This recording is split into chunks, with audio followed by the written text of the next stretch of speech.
సరే, ఇక వీటితో పాటు రేపు భవిష్యత్తులో కనుక కాంగ్రెస్ పార్టీకి సరే ఇప్పుడు కాంగ్రెస్ పార్టీ వర్సెస్ బీజేపీ వీళ్ళిద్దరు మాత్రం చాలా కీలకంగా రేపు రాజకీయాల్లో యుద్ధం చేయబోతున్నారు. వీళ్ళిద్దరి మధ్య ఒక ఫైట్, ఎలాంటి ఫైట్ ఉంటుంది అని అంటే బీజేపీ వర్సెస్ కాంగ్రెస్. బీజేపీకి 2,63,000 ఓట్లు వస్తే నోటాకి 4 లక్షల ఓట్లు ఎంతో వచ్చినాయి అనుకుంటా.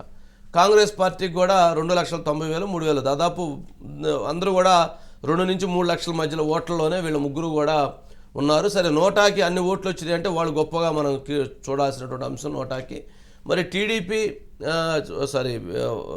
కాంగ్రెస్కి బీజేపీకి మధ్య 2 నుంచి 3 లక్షల ఓట్లు అంటే వాళ్ళిద్దరికి వచ్చినటువంటి ఓట్లు యావరేజ్గా.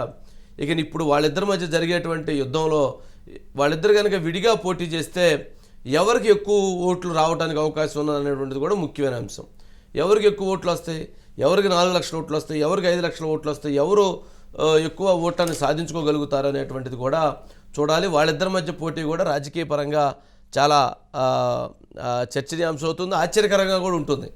ఎందుకనంటే డిపాజిట్లు రాకపోతే అప్పుడు వాళ్ళ పార్టీ పరిస్థితి అనేటువంటిది కూడా ముఖ్యమైన అంశమే.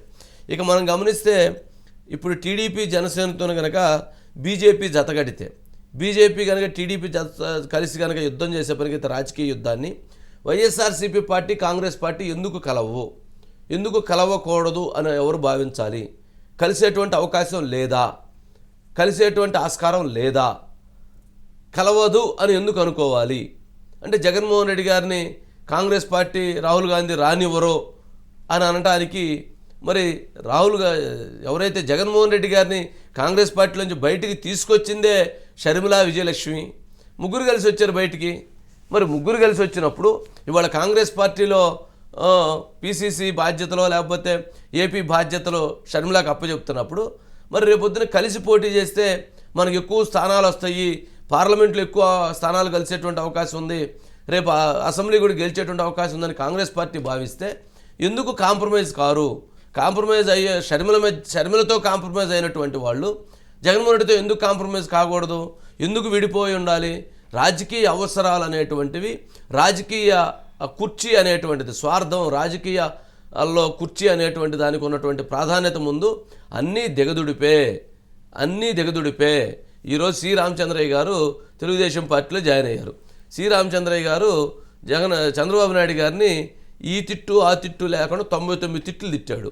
మరి సి రామచంద్రయ్య గారికి చంద్రబాబు నాయుడు గారు చక్కగా కండవా వేసి అద్భుతంగా పార్టీలోకి స్వాగతించారు. మరి అలాంటిది ఎప్పుడో జగన్మోహన్ రెడ్డి గారు తిట్టారని చెప్పని, ఎప్పుడో షర్మిల తిట్టిందని చెప్పని కాంగ్రెస్ పార్టీ ఊరుకోలేదు, షర్మిలను తీసుకున్నారు. మరి రేపొద్దున అవసరమైతే కాంగ్రెస్ పార్టీతో కూడా కలిసి ప్రయాణం చేసే అవకాశం ఉంది.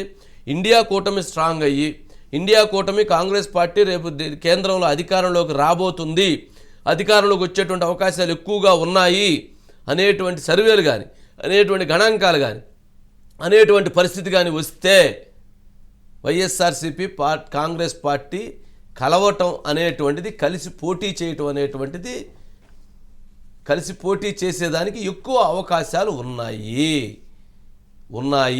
ఉండేటువంటి పరిస్థితులు ఉన్నాయి. షర్మిల గెలిపిద్ది, మా అన్నయ్య తరపున నేను చెప్తున్నానండి, సారీ అనే ఒక్క పదం మొత్తం అన్నిటినీ మర్చిపోయే విధంగా చేసిద్ది, తప్పుల్ని ఏటైనా కానీ సరిచేసేటువంటి పరిస్థితి ఉంది. అందుకని రాజకీయాల్లో, ఈ సిగ్గుమాలిన రాజకీయాల్లో, ఈ నీతి మాలినటువంటి రాజకీయాల్లో ఇది జరిగిద్ది అది జరగదు అని అనుకోవటానికి లేదు. ఏమైనా జరిగిద్ది, ఏమైనా దీంట్లో ముందుకు వెళ్ళేటువంటి పరిస్థితులు ఉంటాయి.